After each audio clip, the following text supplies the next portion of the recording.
Hey everyone, Linus here with Bear to Tea, and today we're diving deep into the world of server decommissioning. Now you might be thinking, Linus, decommissioning? That sounds about as exciting as watching paint dry. But trust me on this one, folks, this is serious business. We're talking about securely and responsibly saying goodbye to your old servers. It's not as simple as hitting the off switch and shoving it in the closet. There's sensitive data on those drives, compliance regulations to consider, and you don't want to end up on the front page of Tech News Daily for all the wrong reasons. So, whether you're a seasoned IT pro or just starting out, stick around because we're breaking down the entire decommissioning process into manageable, easy-to-follow steps. Let's do this. Alright, before we even think about unplugging anything, we need to have a solid plan in place. This isn't just about pulling a plug and calling it a day, it's about ensuring that every step is meticulously followed to avoid any mishaps. We need to talk about proper removal procedures. This involves a series of checks and balances that ensure everything goes smoothly. It's like a well-choreographed dance where every move is calculated and precise. This is where things can get a little tedious, but trust me, it's crucial. First up, company policies.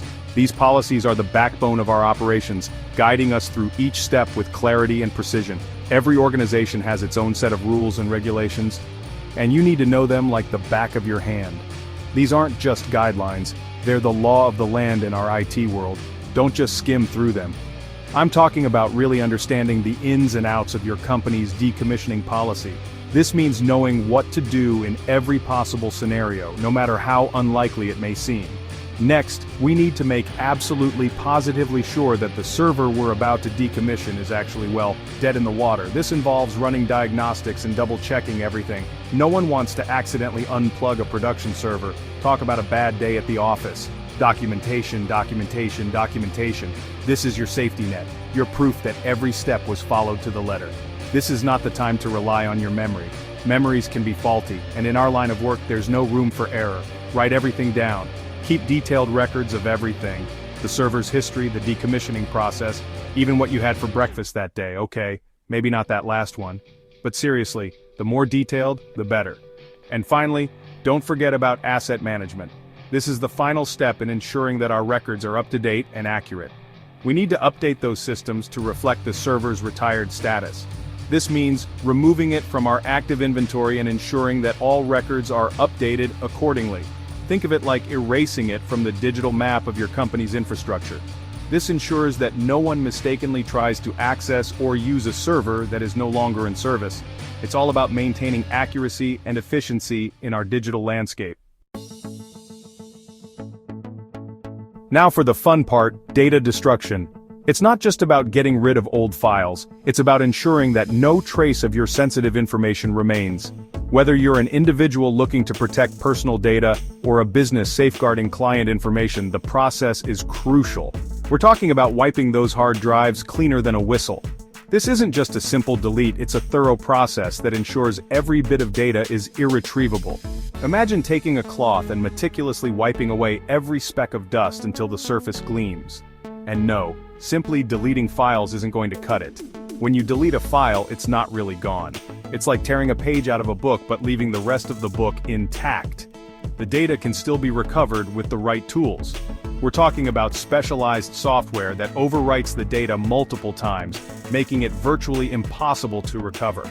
This software goes through several passes, writing random data over your old files, ensuring that even the most advanced recovery techniques can't bring them back. But hey, maybe you're feeling a little more physical.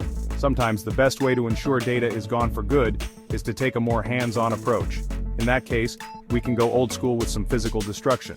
This could mean using a hammer, a drill, or even a specialized machine designed to crush hard drives into tiny pieces. We're talking about degaussing, which uses a powerful magnetic field to scramble the data. This method is highly effective, especially for magnetic storage devices, rendering the data completely unreadable. It's like giving your hard drive a lobotomy. The magnetic field disrupts the stored information, making it impossible to piece back together. Or if you want to get really hands-on, there's always shredding, crushing, or even incineration. These methods ensure that the physical components of the drive are destroyed beyond recognition. Just picture it, your old server reduced to a pile of unrecognizable rubble. It's a dramatic but effective way to ensure that no one can ever access the data again. It's oddly satisfying in a destructive kind of way. there's a certain peace of mind that comes with knowing your data is truly gone. The point is, data security is paramount. In today's digital age, protecting sensitive information is more important than ever. Whether through digital wiping or physical destruction, the goal is to ensure that your data doesn't fall into the wrong hands. We need to make sure that sensitive information doesn't fall into the wrong hands. This means taking every precaution to destroy data thoroughly and effectively. Think of it like this. You wouldn't just throw away your old passport, would you? You'd make sure it's completely destroyed so no one can misuse it. The same principle applies to your data. Hold your horses. Before you go full-on digital demolition derby, let's talk about media retention requirements. Just because you're done with a server doesn't mean you can toss it out like last week's leftovers. Different industries have different regulations about how long you need to keep certain types of data.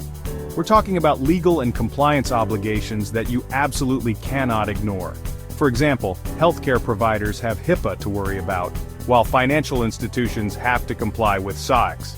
And let's not forget about GDPR, which has its own set of rules for handling personal data.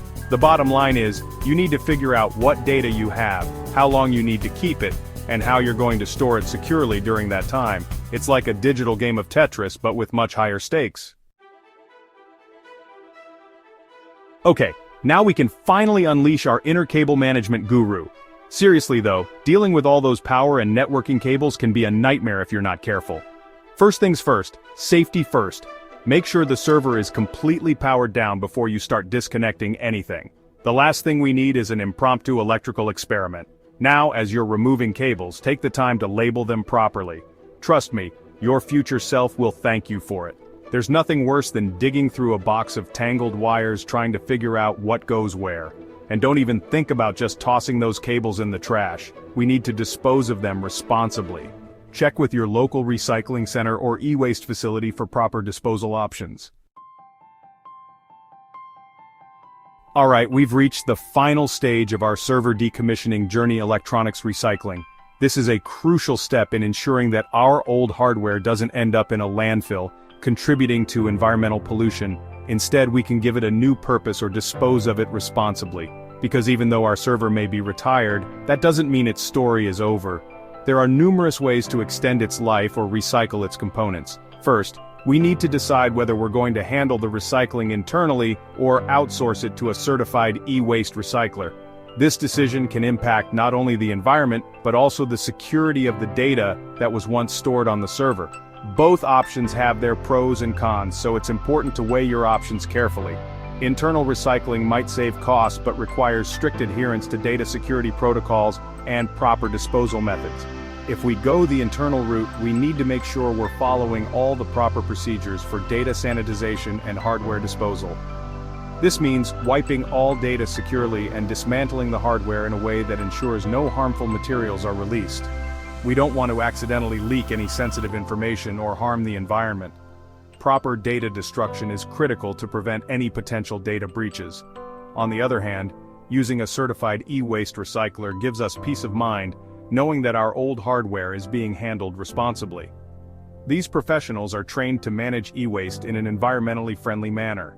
Plus, they often have the expertise and equipment to extract valuable materials from the server, giving it a new lease on life. Metals like gold, silver, and copper can be recovered and reused in new products. And hey, if the server is still in decent shape, we might even consider repurposing it for other tasks. This can be a cost-effective way to extend the utility of the hardware. Maybe it can become a home media server, a gaming rig, or even a fancy doorstop. The possibilities are endless when it comes to repurposing old technology. By thinking creatively, we can find new uses for old servers and reduce electronic waste. And there you have it, folks, a comprehensive guide to server decommissioning.